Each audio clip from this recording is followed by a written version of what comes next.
Hello बच्चों, कैसे हैं। आज हम आपके लिए लेकर आए हैं हिंदी व्याकरण से अव्यय अथवा अविकारी शब्द। शब्द के जैसे आपको पता है, शब्द के दो प्रकार होते हैं, विकारी, अविकारी।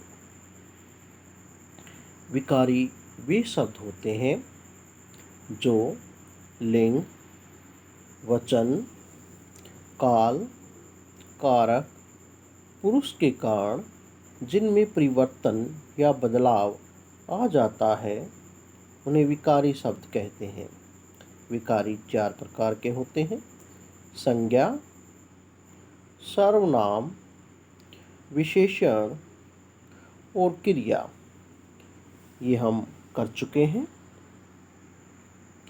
आज का विषय है विकारी। इन्हें अव्यय भी कहते हैं। अव्यय शब्द ए जमा व से बना है। ए का अर्थ है बिना या नहीं। व का अर्थ है खर्च। अविकारी का अर्थ है बिना। ए का अर्थ है बिना या नहीं। विकारी का अर्थ है रोग या दोष, अर्थात परिवर्तन या बदलाव।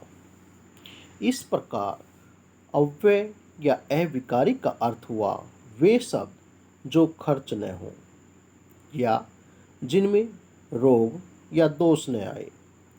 अतः कहा जा सकता है कि जिन शब्दों में लिंग, वचन, पुरुष, काल, कारक आदि के कारण कोई परिवर्तन न आए, उन्हें अव्यय या अविकारी कहते हैं।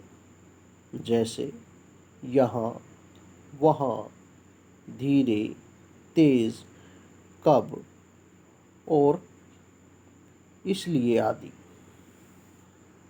ये शब्द अपने मूल रूप में बने रहते हैं, अर्थात इनमें कोई परिवर्तन नहीं होता। अंग्रेजी में इन्हें नो चेंज भी कहते हैं, अर्थात जिनमें परिवर्तन ना हो, अर्थात जैसे हैं वैसे ही बने रहें। अव्यय अथवा अविकारी शब्द 5 प्रकार के होते हैं: क्रिया विशेषण शब्द, संबंध बोधक, समुच्चय बोधक, विस्मय आदि बोधक, निपात। इन्हीं पर आज हम चर्चा करेंगे। सबसे पहले है क्रिया विशेषण। जो अविकारी शब्द क्रिया की विशेषता बताएं, उन्हें क्रिया विशेषण कहते हैं। जैसे धीरे, जल्दी, यहाँ, वहाँ आदि। अर्थ के आधार पर क्रिया विशेषण के 4 भेद हैं: कालवाचक क्रिया विशेषण, स्थानवाचक क्रिया विशेषण, परिमाणवाचक क्रिया विशेषण, रीतिवाचक क्रिया विशेषण। सबसे पहले कालवाचक क्रिया विशेषण। काल का अर्थ है समय।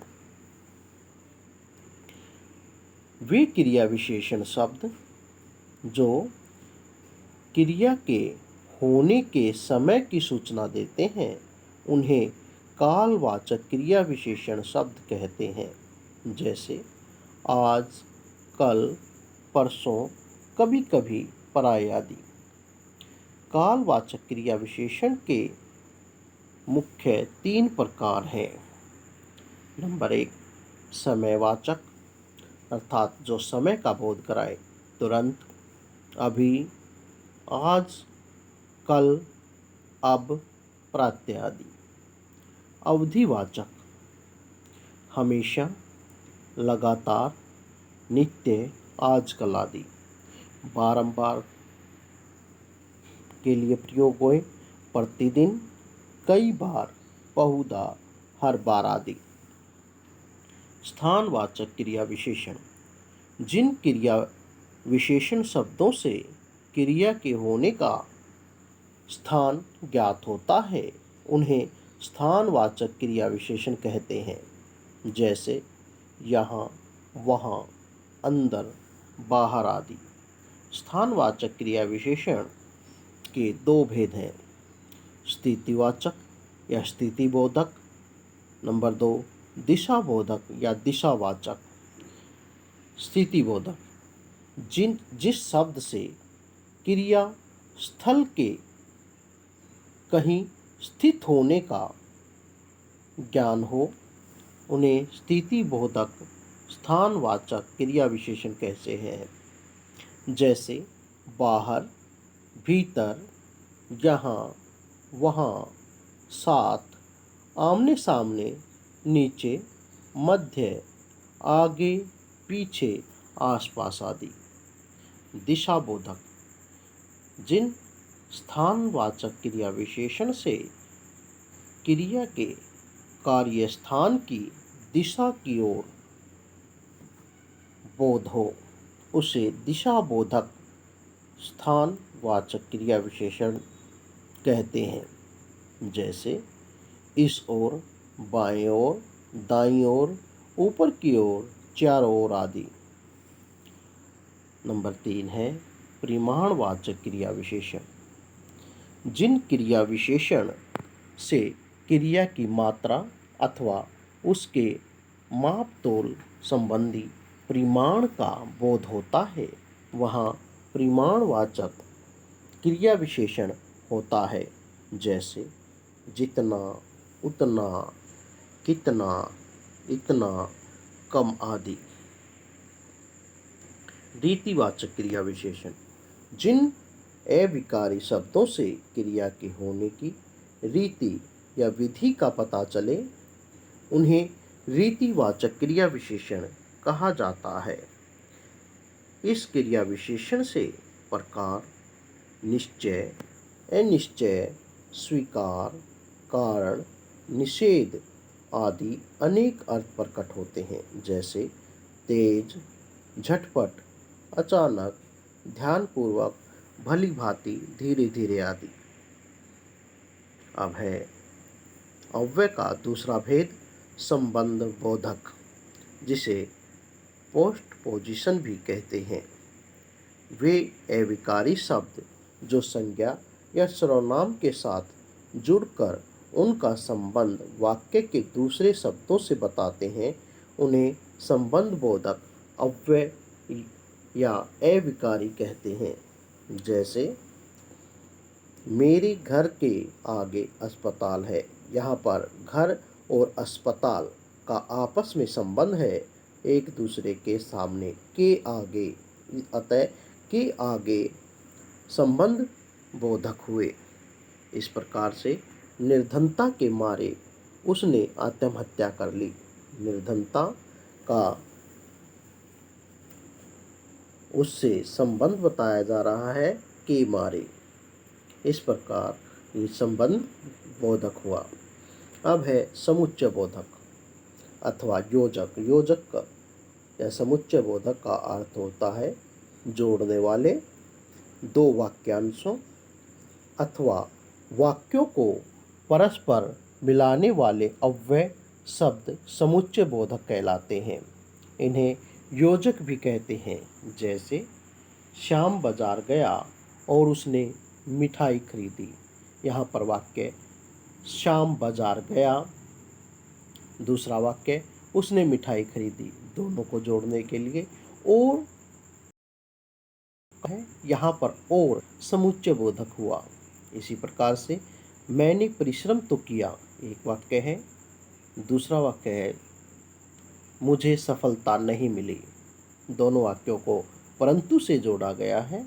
ये परंतु इनको जोड़ने वाला हुआ, योजक हुआ, अर्थात समुच्चय बोधक। समुच्चय बोधक के दो भेद हैं, समानाधिकरण समुच्चय बोधक, नंबर 2 व्यधिकरण समुच्चय बोधक।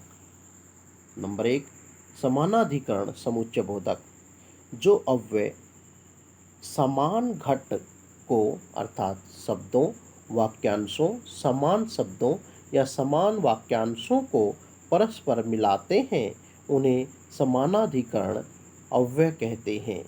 जैसे और, या, किंतु आदि।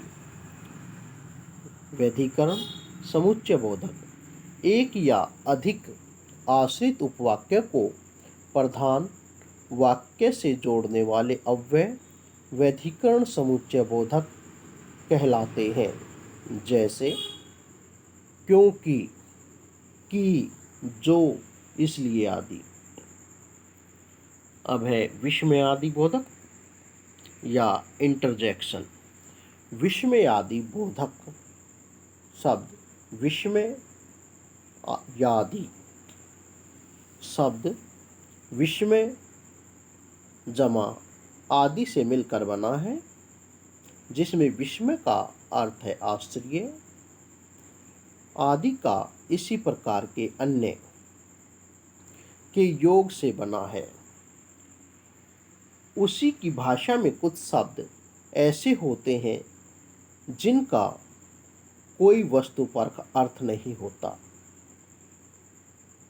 उनके केवल भिन्न मनोभाव अभिव्यक्त होते हैं, जैसे हर्ष, शोक, घृणा आदि। मनोभाव के कारण इनका उच्चारण एक विशेष ध्वनि से होता है। वे भी अव्यय ही होते हैं। अतः कह सकते हैं वे शब्द जो मानव की भावनाओं हर्ष, शोक, घृणा, उत्साह आदि को प्रदर्शित करते हैं, उन्हें विस्मय आदि बोधक शब्द कहते हैं। ये जैसे हर्ष सूचक, हर्ष अर्थात खुशी, वाह वाह, आह, शाबाश, बहुत खूब आदि। शोक सूचक, हाय, अफसोस, राम राम, ओह, उफ आदि। भय सूचक, बाप रे बाप, अरे। आश्चर्य सूचक, क्या है, हेरे आदि। तिरस्कार सूचक, छी छी, हट, दूर, ठीक आदि। प्रशंसा सूचक, सुंदर, बहुत सुंदर, शाबाश। आदर सूचक, अजी, हे राम, हे ईश्वर। अभिवादन सूचक, नमस्ते, नमस्कार, प्रणाम, सलाम, बधाई आदि। चेतावनी सूचक, होशियार, खबरदार, सावधान, बचो, अरे हटो आदि। इसके बाद है निपात, जो अव्यय किसी शब्द या पद के बाद लगकर उसके अर्थ में विशेष प्रकार का बल भर देते हैं, निपात या अवधारक अव्यय कहलाते हैं। जैसे भी, ही, तो, केवल, मात्र, तक आदि। धन्यवाद। वीडियो को लाइक और सब्सक्राइब अवश्य करें। धन्यवाद।